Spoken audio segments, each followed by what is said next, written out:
नमस्कार दोस्तों, एस्ट्रोलॉजर कपिल मिश्रा में आपका बहुत बहुत स्वागत है। मित्रों, आज मैं एक बहुत ही महत्वपूर्ण वीडियो लेकर आया हूं और यह वीडियो उन लोगों के लिए बहुत ज्यादा खास है जिनके जीवन में पुत्र के कामना की इच्छा है या फिर वो विशेष रूप से पुत्र शोक के कारण बहुत ज्यादा दुखी है। तो मित्रों, ये वीडियो मैं इसीलिए बना रहा हूं, साथ ही ये भी आपको बता दूं, मेरा इससे कोई प्रयोजन नहीं है कि आप इसको कितना देखते हैं या नहीं देखते हैं, क्योंकि जो लोग विशेष रूप से इस विषय में जानकारी चाहेंगे, अगर वो 5 भी लोग इस वीडियो को देख लेंगे तो मैं अपने आप को धन्य समझूंगा, क्योंकि वीडियो में मैं जो जानकारी देता हूं वो हमारे होरा पाराशरी शास्त्र से ही संबद्ध होती है। इसलिए मित्रों, यह वीडियो बहुत ही ज्यादा खास है। आइए जानते हैं।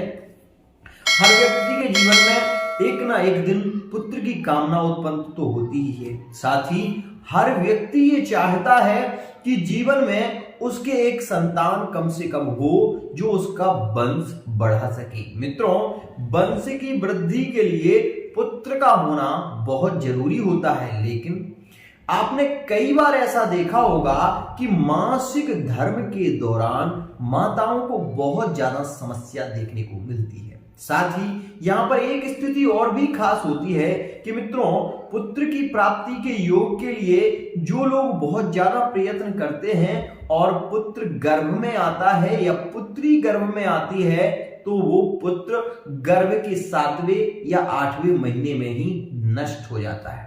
ऐसी स्थिति गर्भपात की जो समस्या होती है मित्रों, वो अधिकतर ग्रहों के कारण होती है। और यदि आपकी कुंडली में राहु का केंद्र त्रिकोण में संबंध है तो वहां से भी बहुत सारी स्थितियां सामने आती हैं। मित्रों, अब मैं आपको बता रहा हूं कि पुत्र शोक का योग कब बनता है। मित्रों, खास मानिए, यदि आपकी कुंडली में गुरु पंचम भाव में विराजमान है, आपकी राशि से पंचमस्थ है या लग्न से पंचमस्थ है, तो मित्रों यह गुरु पुत्र के दाता हो गए।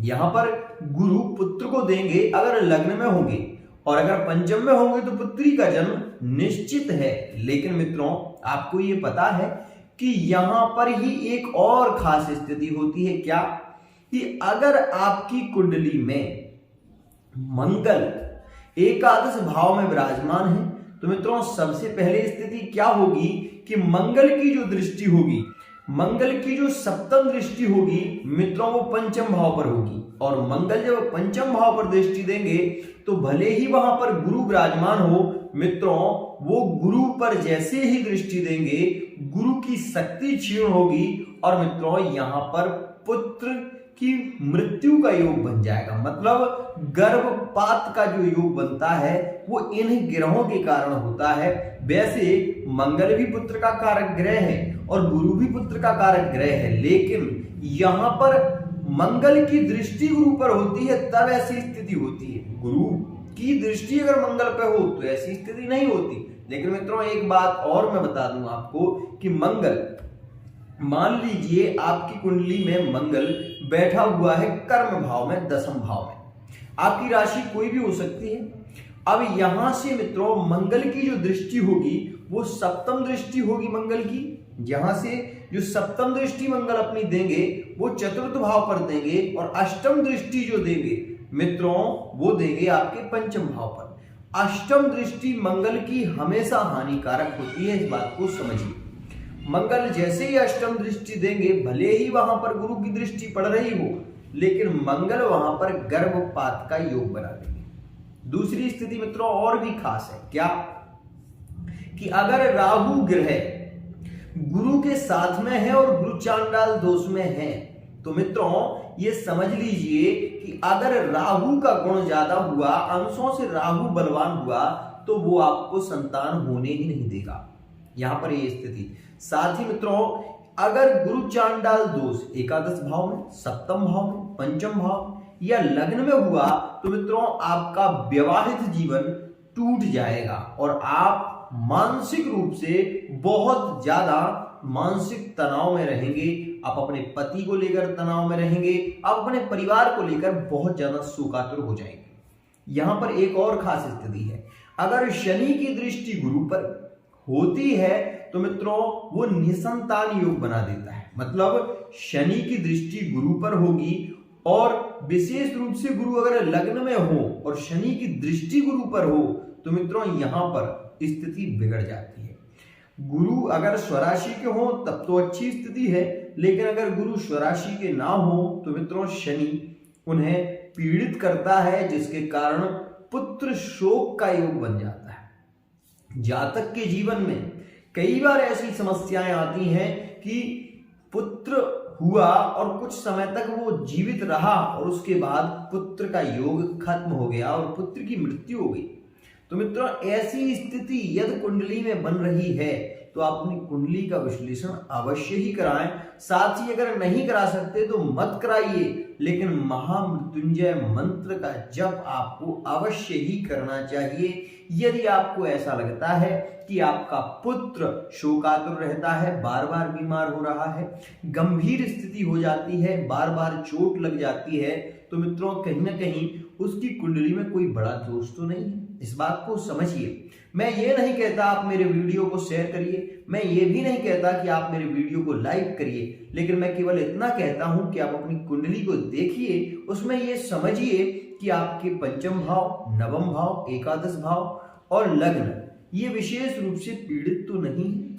इस बात को समझें। यदि आप अभी विवाह करने जा रहे हैं, जिससे आप विवाह कर रहे हैं, मान लीजिए उसकी कुंडली में ऐसा दोष बना हुआ है और आपकी कुंडली से वो ग्रह पॉजिटिव नहीं हो पा रहे हैं, तब आपका वहां पर विवाह करना भी श्रेष्ठ नहीं होगा, क्योंकि लक्ष्मी आती है तो वृद्धि के योग बनते हैं। और मित्रों अगर लक्ष्मी ही कुलक्ष्मी हो जाए तो परिवार में विकृति होना संभव है। इस बात का विशेष ध्यान दें। मित्रों मैं ये नहीं कहता कि आप अपनी कुंडली का विश्लेषण ही कराएं, मैं केवल ये कहता हूं कि आप कुंडली को समझें, ताकि आपको किसी के सामने जाकर अपनी कुंडली के साथ में आप ये समझ लें कि कौन सा ग्रह नेगेटिव होता है, कौन सा ग्रह पॉजिटिव होता है। मित्रों इतना समझ लीजिए कि गुरु भी अशुभ होते हैं, इस बात को भी समझें। गुरु भी कभी कभी बहुत बुरा प्रभाव देते हैं, कभी कभी चंद्रमा भी बहुत प्रभाव देता है और कभी कभी मित्रों विशेष रूप से सूर्य भी बहुत प्रभाव देता है गलत। तो मित्रों यह राशि के गुण होते हैं।